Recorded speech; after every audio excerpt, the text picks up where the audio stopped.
Hi friends, ഇന്ന് എത്തിയിരിക്കുന്നത് നമ്മുടെ നാട്ടിലിപ്പോൾ കൂടിക്കൊണ്ടിരിക്കുന്ന ഒന്നാണ് പെട്രോളിൻ്റെ വില എന്ന് പറഞ്ഞാൽ.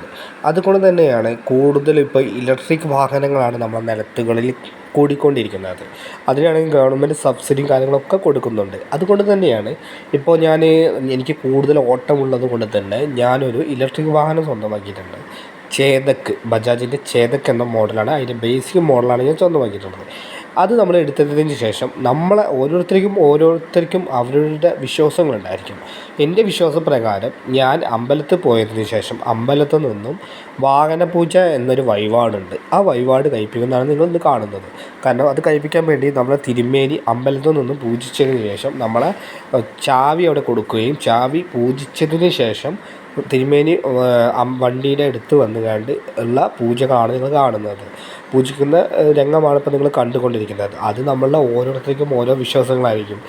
നമ്മൾ മതത്തിനനുസരിച്ചായിരിക്കും വിശ്വാസങ്ങൾ വരിക. അത് വിശ്വസിക്കുന്നവരുണ്ട്, വിശ്വസിക്കാത്തവരുണ്ട്. അപ്പോൾ ഞാനൊരു വിശ്വാസി ആയതുകൊണ്ട് തന്നെ വാഹനം പൂജ എന്ന സംഭവം ഞാൻ ചെയ്യിപ്പിച്ചു. നമ്മളൊരു വണ്ടി എടുത്താൽ അത് ചെയ്യേണ്ട ഒരു മര്യാദയാണ് ഞങ്ങൾക്ക് എല്ലാവർക്കും.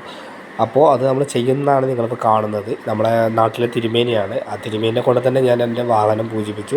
അപ്പോൾ തിരുമേനി ഇപ്പോൾ ചെയ്യുന്നത് എന്താണെന്ന് ചോദിച്ചാൽ, അമ്പലത്തിലെ പ്രസാദം എന്ന ചന്ദനം എന്ന സാധനമുണ്ട്, അത് അമ്പലത്തിൽ നമ്മളെ വണ്ടിമ്മൽ ഇങ്ങനെ പുരട്ടുകയാണ്. അതുപോലെ തന്നെ ഓം എന്ന ഒരു ഇതും കൂടി അവിടെ എഴുതും. അതും കൂടി എഴുതുകയാണ് തിരുമേനി ചെയ്യുന്നത്. എന്നതിന് ശേഷം മാത്രമേ പൂജ തുടങ്ങുള്ളൂ. അതിന് മുന്നായിട്ട് അമ്പലത്തിൽ ചന്ദനവും കാര്യങ്ങളൊക്കെ വണ്ടിൻ്റെ മുകളിൽ ഇങ്ങനെ തൊട്ട് കൊടുക്കുന്നതാണ് നമ്മളിപ്പോൾ കാണുന്നത്. പിന്നെ വാഹനപൂജ എന്ന് പറഞ്ഞാൽ നമുക്ക് ഐശ്വര്യവും അനുഗ്രഹവും കിട്ടാനാണ്. ഈ വണ്ടിയെ കൊണ്ട് ഇനി അങ്ങോട്ട് പോകുന്തോറും നമുക്ക് ഒരു അപകടവും കാര്യങ്ങളും ഇല്ലാതെ അനുഗ്രഹവും കിട്ടാൻ വേണ്ടി ഒക്കെയാണ് ഇത് നമ്മൾ ചെയ്യുന്നത്. പിന്നെയെന്ന് പറഞ്ഞാൽ ഇത് നമ്മളുടെ ലൈഫിലൊരു ഭാഗം തന്നെയാണ്. കാരണം ഇതിന് മുന്നേ ഞാൻ എടുത്തൊരു വാഹനം എന്ന് പറഞ്ഞാൽ ഒരു 9 വർഷം എൻ്റെ കൂടെ ഉണ്ടായിരുന്നു. അതിന് ശേഷം മാത്രമാണ് ഞാൻ അത് കൊടുത്തത്. അത് കൊടുത്തതിന് ശേഷം മാത്രമാണ് ഇപ്പോൾ ചേതക്കിൻ്റെ ബജാജിൻ്റെ ചേതക്ക് എന്ന കമ്പനിയുടെ വണ്ടി ഞാൻ എടുത്തിട്ടുള്ളത്.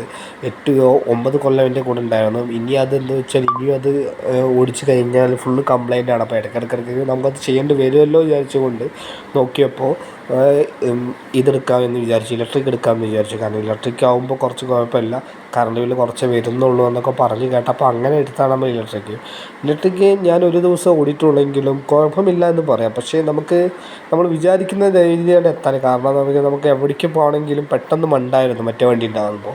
ഇതങ്ങനെ പറ്റില്ല. ഇത് ചാർജ് ഇല്ലെങ്കിൽ നമ്മൾ ചാർജ് കുത്തി വെച്ചതിന് ശേഷം മാത്രമേ നമുക്ക് മണ്ടാൻ സാധിക്കുകയുള്ളൂ.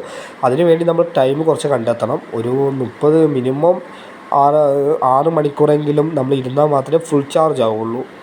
ചാർജ് കഴിഞ്ഞ് കിടക്കുന്ന വണ്ടിയാണെങ്കിൽ. അല്ലെങ്കിൽ നമുക്ക് 1 മണിക്കൂറൊക്കെ കുത്തിവെച്ചാൽ നമുക്ക് പോകേണ്ട സ്ഥലത്ത് പോയി വരാം. 20 കിലോമീറ്ററൊക്കെ കിട്ടുന്നുണ്ടാകുമ്പോൾ 1 മണിക്കൂറുണ്ട് എന്ന് വിചാരിക്കുന്നു.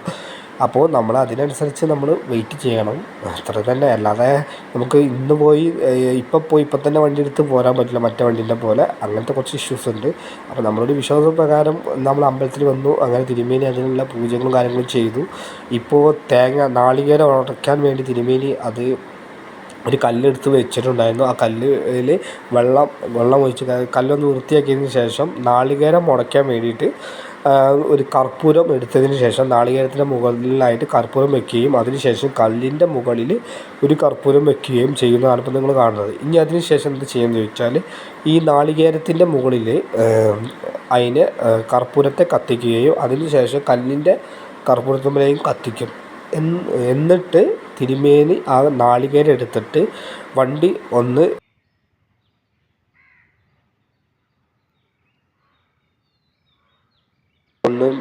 ഉഴിഞ്ഞെടുത്തതിന് ശേഷം നാളികേരം ഉടയ്ക്കും. അതാണ് നമ്മളെ വിശ്വാസം എന്ന് പറഞ്ഞാൽ. അപ്പോൾ അതിന് ശേഷം നമുക്ക് വണ്ടിയെടുത്ത് മുന്നോട്ട് പോകാം. വണ്ടിയെടുത്ത് മുന്നോട്ട് പോകുന്നത് എങ്ങനെയാണെന്ന് ചോദിച്ചാൽ, നമ്മൾ 2 നാരങ്ങ വാങ്ങിയിട്ടുണ്ടാവും. 2 നാരങ്ങയും വണ്ടിയുടെ ടയറിൻ്റെ അടിയിൽ വെച്ചതിന് ശേഷം അതിലൂടെ ഉരുട്ടി മുന്നോട്ട് പോവുക എന്നാണ് നമ്മൾ ചെയ്യുന്നത്. അത് ഉരുട്ടി പോകുന്നതിലൂടെ നമുക്ക് നല്ല ഐശ്വര്യവും കാര്യങ്ങളും വണ്ടി കൊണ്ട് നമുക്ക് എല്ലാ അനുഗ്രഹങ്ങളും ഉണ്ടാവും എന്നാണ് വിശ്വാസം. അപ്പോൾ തിരുമേനി നമുക്ക് നല്ല രീതിയിൽ തന്നെ നമ്മളെ വണ്ടീൻ്റെ പൂജ ചെയ്ത് തന്നിട്ടുണ്ട്. അപ്പോൾ അതിന് ശേഷം നമ്മളത് നേരെ വണ്ടി എടുത്തു നമ്മൾ ഓടാൻ പോയി. നമ്മളെ നാട്ടിലെ കാര്യങ്ങളൊക്കെ ചെയ്തതിന് ശേഷം വഴിപാടും കാര്യങ്ങളൊക്കെ ചെയ്തതിന് ശേഷം നമ്മൾ വർക്കിന് ഇറങ്ങി. വർക്കിന് വേണ്ടി പോയെങ്കിലും അത്യാവശ്യം നല്ല കിലോമീറ്റർ നമുക്ക് ഓടേണ്ടി വന്നു. പിന്നെ ചാർജിങ്ങിൻ്റെ ഒരു പോയിൻ്റ് നമ്മൾ കണ്ടുപിടിക്കണം. അതുപോലെ തന്നെ വീട്ടിൽ മാക്സിമം നമ്മൾ വീട്ടിൽ നിന്ന് തന്നെ ചാർജ് ചെയ്യാൻ നോക്കുക. അതൊക്കെ തന്നെ ഇതിൻ്റെ പ്രത്യേകത വണ്ടി എന്ന് പറഞ്ഞാൽ. അപ്പോൾ നാളികേരം ഉടയ്ക്കുന്ന രംഗമാണ് ഇപ്പോൾ നിങ്ങൾ കാണുന്നത്. ആ നാളികേരം ഒടിച്ച് കഴിഞ്ഞാൽ പിന്നെ പ്രത്യേകിച്ചൊന്നുമില്ല. ഇനിയിപ്പോൾ ഞാൻ പറഞ്ഞില്ലേ, ചെറുനാരങ്ങ 2 വാങ്ങിയിട്ട് ആ 2 ചെറുനാരങ്ങ നേരെ എന്ത് ചോദിച്ചാൽ നമ്മൾ വണ്ടീൻ്റെ ടയറിൻ്റെ അടിയിൽ വെക്കും. അതിൻ്റെ മുകളിലൂടെ വണ്ടി ഓടിച്ച് നമ്മൾ തിരിച്ചു പോരുന്നു. അപ്പോൾ നിങ്ങൾക്ക് ഈ വീഡിയോ ഇഷ്ടപ്പെടാൻ മാക്സിമം ഷെയർ ചെയ്ത് മാക്സിമം കമൻറ്റ് ചെയ്യും. Thank you.